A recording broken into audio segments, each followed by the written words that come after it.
নমস্কার বন্ধুরা, রুচির কিচেনে সবাইকে স্বাগত জানাই। আজকের রেসিপি বেগুন আলুর নিরামিষ। এইভাবে একবার হলেও বেগুন আলুর নিরামিষ রান্না করে দেখবেন। ভাত, রুটি, লুচি, পরোটা সব কিছুর সঙ্গে খেতে দুর্দান্ত হয়। আর বানানো খুবই সহজ, ঘরে থাকা কিছু উপকরণ দিয়েই কিন্তু বানিয়ে নেওয়া যায়। চলুন তাহলে রেসিপিটা দেখে নেওয়া যাক। প্রথমেই দেখুন, এখানে আমি একটা বেগুন নিয়েছি। বেগুনটাকে এইভাবে লম্বা লম্বা করে একটু পাতলা করে কেটে নিয়েছি।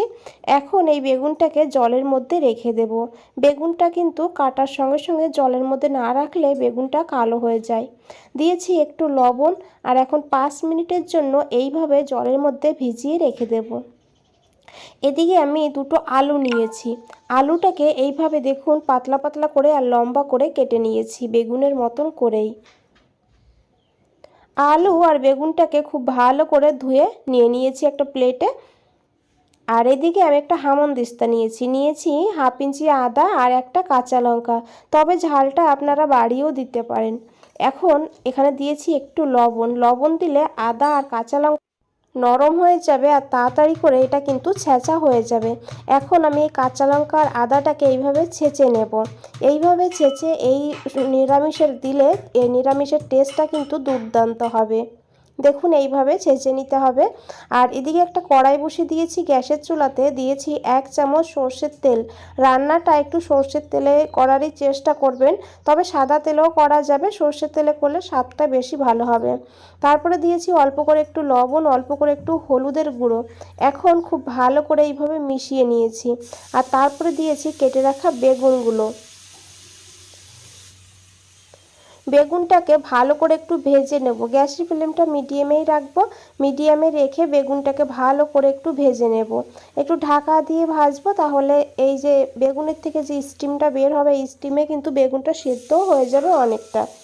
দেখুন 2 মিনিট ঢাকা দিয়ে রেখেছিলাম, 2 মিনিট পর ঢাকনাটা সরিয়ে নিয়েছি। এখন খুব ভালো করে একবার মিশিয়ে নেব। আর এখানে বেগুনটা ভাজা হয়ে গিয়েছে, এখন এই বেগুনটাকে তুলে নিতে হবে। এই কড়াইতে আমি আরও 2 চামচ সর্ষের তেল যোগ করে দিয়েছি। ফোড়নের জন্য নিয়েছি একটা শুকনো লঙ্কা, আর নিয়েছি এখানে দেখুন 1/2 চামচ গোটা জিরা, 1/2 চামচ নিয়েছি রাই সর্ষে। এখন এই ফোড়নটাকে দিয়ে ফোড়নটাকে একটু ভেজে নেব। তারপরে এখানে দিয়ে দিতে হবে কেটে রাখা আলুগুলো। এইভাবে আলু আর বেগুনটাকে একটু আলাদা আলাদা করে ভেজে নিলে তাহলে কিন্তু এর স্বাদটা খুবই ভালো হবে। তো দেখুন আমি এখানে আলুটাকে একটু ঢাকা দিয়ে ভাজবো, তাহলে আলুটা তাড়াতাড়ি ভাজা হয় আর তাড়াতাড়ি করে সিদ্ধও হয়ে যাবে। তো দেখুন 2 মিনিটের জন্য ঢাকা দিয়ে রেখেছিলাম, 2 মিনিট পর ঢাকনাটা সরিয়ে নিয়েছি। এখন খুব ভালো করে মিশিয়ে নেব। আর এখানে কিন্তু আলুটা ভাজা হয়ে গিয়েছে, দেখে বুঝতেই পেরেছেন। এখন এখানে দিয়েছি পরিমাণ মতন লবণ, আর দিয়েছি এখানে একটু বিট লবণ। নিরামিষ রান্নাতে একটু বিট লবণ দিলে তার টেস্টটাই কিন্তু খুব ভালো হয়। তারপরে দিয়েছি এখানে 1/2 চামচ কাশ্মীরি লঙ্কার গুঁড়ো। এটা পুরোপুরি অপশনাল, আমি শুধু কালারের জন্য দিয়েছি, তবে এতে ঝাল হবে না।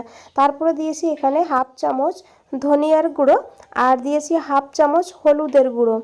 এখন দিয়ে দিতে হবে এখানে থেতো করে রাখা আদা আর কাঁচা লঙ্কা। এখন খুব ভালো করে এই মশলাগুলোকে একটু ভেজে নিতে হবে। এখানে আমি একটু জল যোগ করে দেব, যাতে মশলাটা নিচে লেগে না যায়। আর মশলাটা যদি পুড়ে যায় তখন কিন্তু টেস্টটা ভালো হবে না। তো অল্প করে একটু জল দিয়ে ভালো করে মশলাটাকে কষিয়ে নিতে হবে।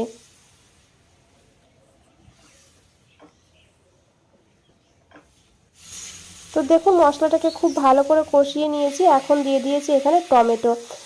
আমি একটা বড় সাইজের টমেটো দিয়েছি। টমেটো ছোট হলে তাহলে দুটো দিয়ে দেবেন। এই রেসিপিতে টমেটোর পরিমাণটা একটু বেশি দিতে হবে। আর টমেটো যদি না দিতে চান তাহলে এখানে 1 চামচ আমচুর পাউডার, না হলে 1 চামচ চাট মশলা দিয়ে দেবেন। তারপরে দিয়েছি এখানে দেখুন আমি একটু কাসুরি মেথি, ঢাকা দিয়ে লো ফ্লেমে 2 মিনিট রেখে দিয়েছি। এদিকে একটা ভাজা মশলা বানিয়ে নেব, তার জন্য নিয়েছি গোটা গরম মশলা। তারপরে একটু তেজপাতাকে এইভাবে ছোট ছোট করে ছিঁড়ে দিয়েছি 1/2 চামচ জিরে দিয়েছি গোটা, আর দিয়েছি এখানে 1/2 চামচ মৌরিটা অবশ্যই দেবেন। আর মৌরিটা কিন্তু এই গরমে আমাদের শরীরের পক্ষে খাওয়াটা ভীষণই ভালো। তো দেখুন এখন লো ফ্লেমে এইভাবে 10 থেকে 15 সেকেন্ড মশলাটাকে ভেজে নেব। এইভাবে মশলাটাকে ভেজে নিলে সুন্দর একটা কিন্তু গন্ধ বের হবে, আর এই রেসিপির টেস্টটাও দারুণ হবে। মশলাটা ভাজা হয়ে গিয়েছে, এখন এই মশলাটাকে নামিয়ে নিতে হবে আর নামিয়ে ঠান্ডা করে নিতে হবে। তো দেখুন এখানে আমি মশলাটাকে ঠান্ডা করে নিয়েছি, এখন আমি এই মশলাটাকে গুঁড়ো করে নেব। তো জল না দিয়ে এইভাবে পাউডার বানিয়ে নিতে হবে। দেখুন মশলাটাকে ঢাকা দিয়ে রেখে দিতে হবে, না হলে মশলার ফ্লেভারটা কিন্তু উড়ে যাবে। এদিকে দেখুন আমি 2 মিনিট পর ঢাকনাটা সরিয়ে নিয়েছি, এখন খুব ভালো করে মিশিয়ে নেব।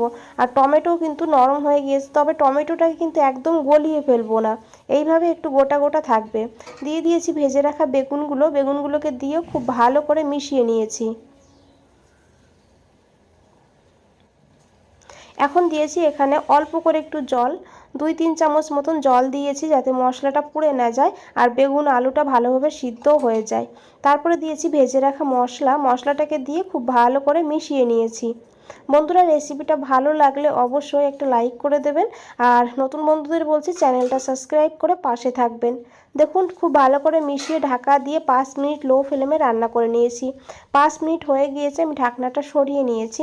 এখন খুব ভালো করে একবার মিশিয়ে নেব। একবার হলো এইভাবে বানিয়ে দেখবেন, খেতে খুবই ভালো হয় আর বানাতেও কিন্তু খুবই কম সময় লাগে।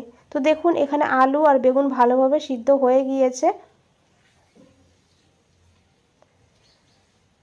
এখন এখানে দিয়ে দিতে হবে একটু ধনেপাতা।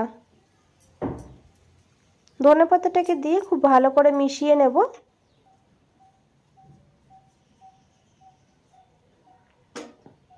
আর এখন গ্যাসের ফ্লেমটা অফ করে দেবো, তারপরে 2 মিনিটের জন্য স্ট্যান্ডিং টাইমে রেখে দেবো। 2 মিনিট পর ফিরে এসেছি, দেখে বুঝতেই পেরেছেন বন্ধুরা কতটা লোভনীয় লাগছে। একবার হলেও এইভাবে বানিয়ে দেখুন, তারপরে আমাকে কমেন্টে জানান। বন্ধুরা আবারও বলছি, রেসিপিটা ভালো লাগলে একটা লাইক করে দেবেন, শেয়ার করবেন আর চ্যানেলটাকে সাবস্ক্রাইব করে পাশে থাকবেন। আজ তাহলে এই পর্যন্তই, ফিরে আসছি নতুন কোনো রেসিপি নিয়ে। ভালো থাকবেন, সুস্থ থাকবেন, সবাইকে অনেক অনেক ধন্যবাদ এত সময় ধৈর্য ধরে রেসিপিটা দেখার জন্য।